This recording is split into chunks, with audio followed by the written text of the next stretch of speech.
Good morning for everyone.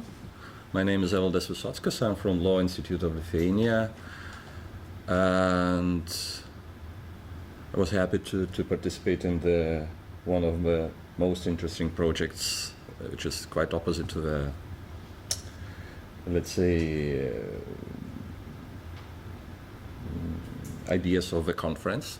So it's very positive in a way, not not critical.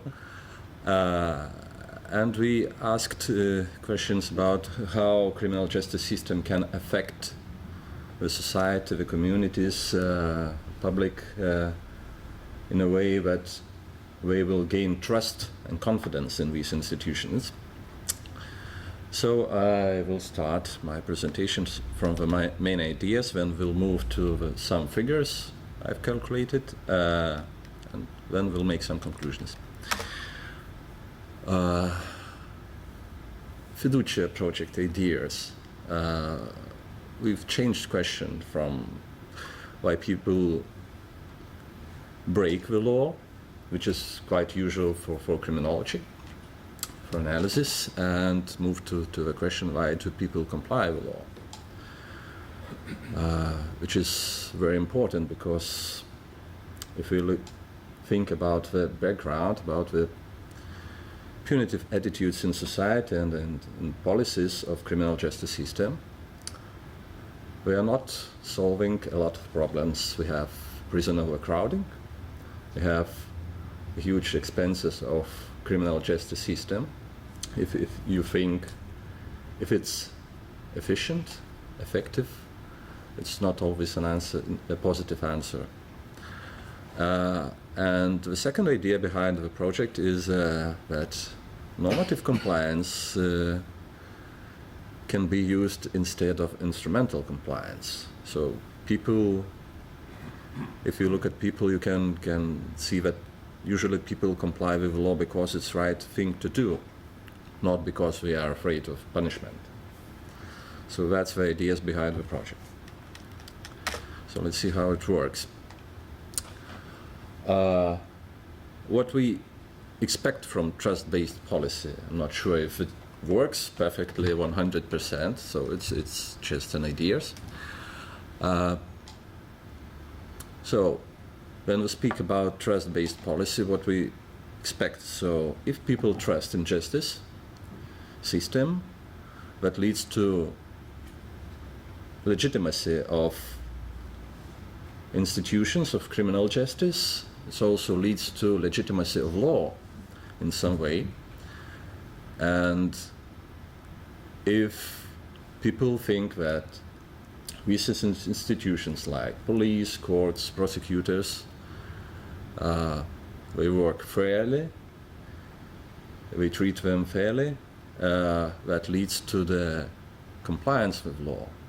So the people who think that they will be treated fairly, the system is just, they act according to their moral norms and they act according to the law. So what we gain? We gain cooperation with criminal justice system and compliance with law. So willingness to report crimes, cooperate with police. Witness in the court can be seen from the perspective of trust. So if people trust the criminal justice system, they can report the crimes, which is quite usual the problem. If we look at the victimological researches, especially at the former Soviet Union countries or Eastern Europe, so maybe it can be solved in this way by gaining trust of public. Well, the methodological problems with terms in Lithuania, but we have a little bit different wording for some things. If we have trust and confidence, which is really different things in sense how people understand it. Let's say that trust is a little bit more related with moral feeling, that you can trust the police. It's a kind of interpersonal thing. And confidence is more related to effectiveness of certain institutions of criminal justice. So if I am confident in police, so maybe it means that I'm confident that police arrives in time when something happens, that confidence that the court will deal with some cases and the perpetrators will be punished. Well, and there are also other things like security, safety, and we have one word, and also effectiveness and efficiency that complicates our research a little bit. Well, if we speak about trust and confidence, there are certain elements we wanted to research, especially for Lithuania. It's, well, what we wanted to compare how these elements interplay between each other. So it was kind of set of elements that constrains framework of trust and confidence. It's effectiveness of institution, procedural justice things, distributive justice, and moral alignment. So it's the same understanding of right or wrong in police and in other criminal justice institutions. And I looked at how they interplay with things that follow. So it's the cooperation of criminal justice system, attitudes toward crimes, and legitimacy of institutions. So a little bit of background of Lithuania. Of context, trust in police, courts, government. So the last decade, let's say, it was very interesting, and the trust in criminal justice institutions rised almost twice. So from, let's say, if we compare police, it was something like in 2007, 27%. Now we have, at the end of 2014, more than 50. And this year it was kind of record. The trust in police reached more than 60%, if I'm not wrong. I don't know if Alexander's mentioned figures. Right. I know, 70. 70%. So it's kind of rocket launch. We have few falls of trust. So we were related with economic crisis, with certain exceptional events in the criminal justice system, like some famous cases which were unluckily not very well described by media. So this affected trust for quite a long period, almost 2 or 3 years. So it was slight decrease before, from 2004 to up to 2007. But we also see that trust in courts is increasing, and also trust in politicians. What I selected, the indicator trust in government. I will speak about trust in government a little bit later, and we'll move on. Also, if you look at the attitudes towards crimes in Lithuania, so it's very interesting how people think what is wrong or not wrong to do. We had 5 indicators, indicating a little bit different levels of, let's say, understanding of what is right or wrong. So first of all, it was downloading, from the illegal downloading from the internet, steal something from the shop. It's the second thing, steal DVD or other media. Also buy stolen things, buy illegal things that were brought into a country without paying taxes, and employment of persons who have not permission to work in the country. So the opinions about how wrong it is are quite different, and the most big difference is when people speak about stealing something. that's, I think people think that it's the most wrong thing to do, to steal something. But when we speak about buying something that is stolen, well, almost twice as much people think that it's quite right thing to do to buy something stolen. And if we speak about downloading, it's 35%. And especially what is important for the economics, so many people, even 35.5%, think that it's okay to buy things that were smuggled into a country or somehow taxes were not paid for them. And so this is a very huge impact for economics. So that's why this area of our research is important.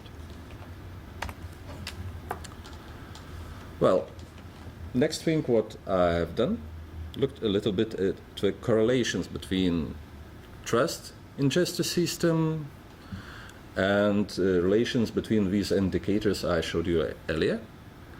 So some findings, we have quite well strong correlations, let's say average correlations when we speak about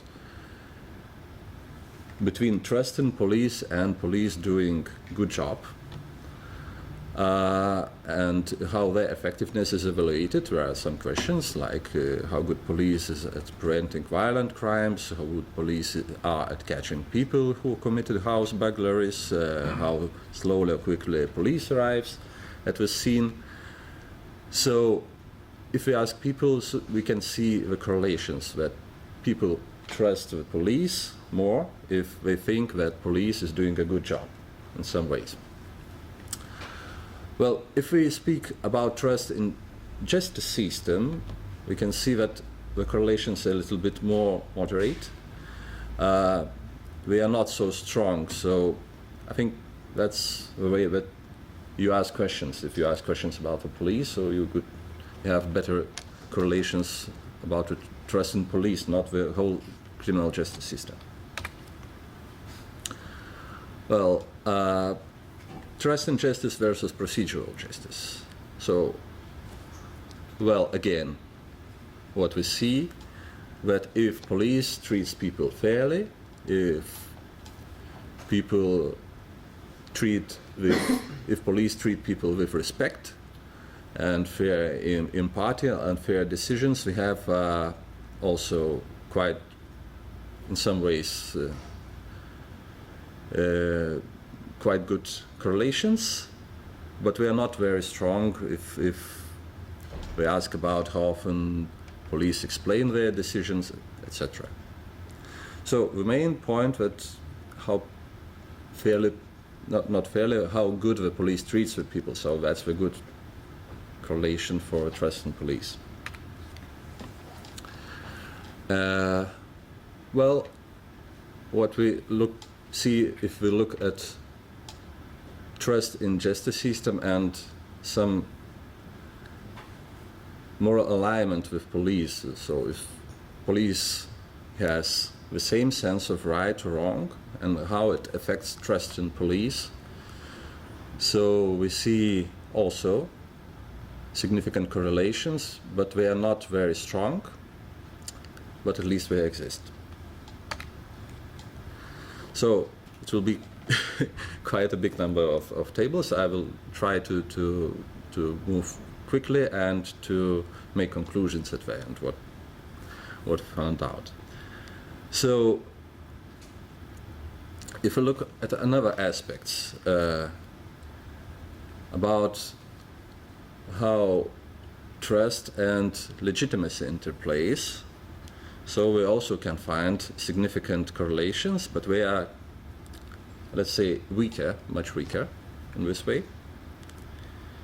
If we speak about decisions that made by police, if people back them, so these questions represent some legitimacy of the police institutions, how people do obey or not obey the police, how many legitimacy they give to the police. So legitimacy and trust in police, what we found, it's, well, correlations in this way. The next thing, trust in justice system versus economic status. What we saw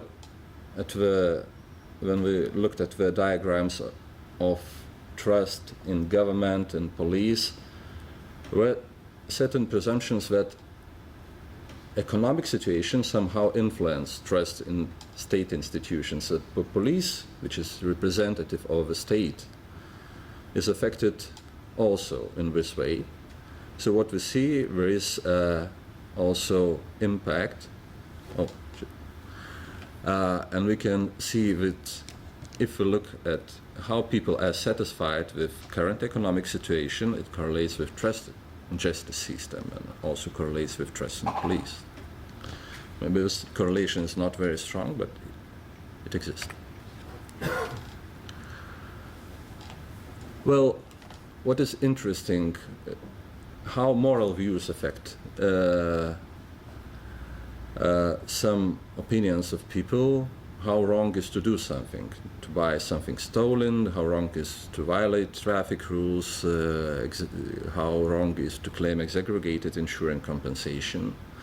So, well, the interesting thing that economic status, which is what we took a household income satisfaction with current economic situation, it's not significantly shows the correlation. So the correlations are either they are very weak or they are not statistically significant.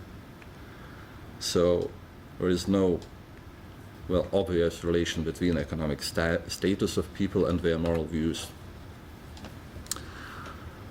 Well, trust in justice system and political structures, which is very interesting for me also.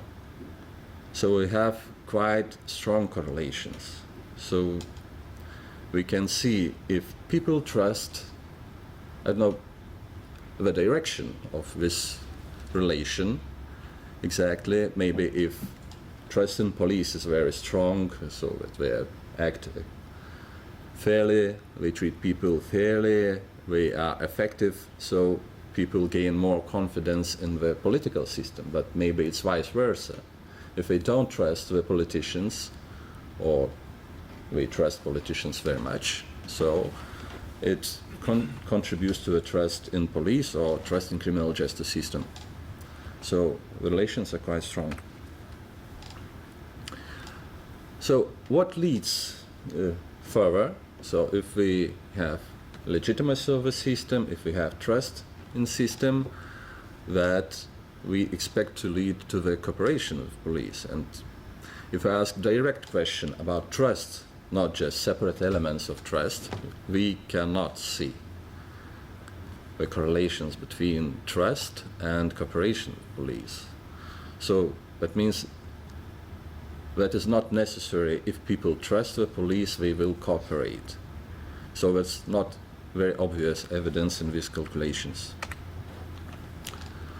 Well, also we have the same results for trust in justice versus moral values, but I think the point is that the term trust is not a very good indicator for a general term. So I will speak about this later. There's no obvious correlation in this way also. So if we split trust in smaller indicators, kind of more specific, we will find weak but existing correlations and significant. So if we speak about some willingness to commit some crimes or attitudes toward committing some crimes and moral alignment with police, that police usually act in ways that they are consistent with my own ideas, or police can be trusting to make the right decisions, or police generally have the same sense of doing right or wrong. So we have weak correlations, but they exist. Well, next step, I think I have only one or two more slides with figures. So the police usually, what moral alignment versus cooperation with police. So if we haven't got any significant correlations when we asked about trust and cooperation with police, then speak about some elements like moral alignment with police, we can see weak relations here, and they are usually statistically significant. So we can say that there is a relation between them. Well, also questions about moral alignment versus police legitimacy, and they appear to be significant and quite with moderate strength of relations. So, the next thing, which was very interesting for me, and it came from the research of the Ministry of Interior Affairs, that's important for the evaluation of police and criminal justice system, that not always the institutions who represent punitive side of a criminal justice systems are evaluated lower than those police forces who are, let's say, have more punitive functions. For example, well, in Eastern Europe, especially in former Soviet Union, I think traffic police is associated with punitiveness because they are the ones who take the fines from the speeding drivers. And if you ask, I have talked to some police officers who are not traffic police officers, but they have some bad feelings inside when they drive along the road and they see traffic police. Even police officers are afraid of traffic police officers. So, but when we look at the evaluation of work, how satisfied people are with traffic control police, which is at the top, and we think it's the activity is one of the most important, and we speak about patrolling on the street. We almost don't have stop and search in Lithuania. They usually are patrolling the street and reacting to the calls to the police, to accidents. So it's very strange that police forces that are patrol on the street are evaluated much worse than police forces which take fines for speeding. So maybe it's how they approach the people, the way how fairly they treat people, how they are polite, that's what affects people, and they evaluate them better than other police forces. So I will move to conclusions. Well, when we speak about trust in police as term and indicator for evaluation of police work, we should speak very carefully, because many things can be put into a term trust, and this term may be influenced not by how good the police is doing their job or other institutions doing their job, but also it can be influenced by the media, it is also affected by the knowledge of people, how police functions, what are the functions of certain police forces, for example, what they have to do, because the police expect certain functions from the police forces, and usually what they expect from the man on the street, they expect it will do everything, every function of the police. But police has specialized police forces and they cannot do everything, so maybe it's not fulfilled expectations or other things that could affect this. Also, from the survey and from the calculations, what we see that specific questions indicating different aspects of trust and confidence are better for evaluation of justice policies. And well, the last thing that the positive result, that the theory, the nice, the good one theory, shows that results are, well, let's say legitimate. They are not 100%, but if people trust the police, they will not commit crime. Well, we cannot expect people not committing crime in the nearest future if we treat them fairly, if police is effective. But this relation gives a chance of thinking about some reforms in certain institutions, how to treat people, how to work with them, how to organize the institutions in order to get better results, especially in the area of trust in criminal justice system and trust in special institutions like courts, police, prosecutors, etc. So that's all. Thank you.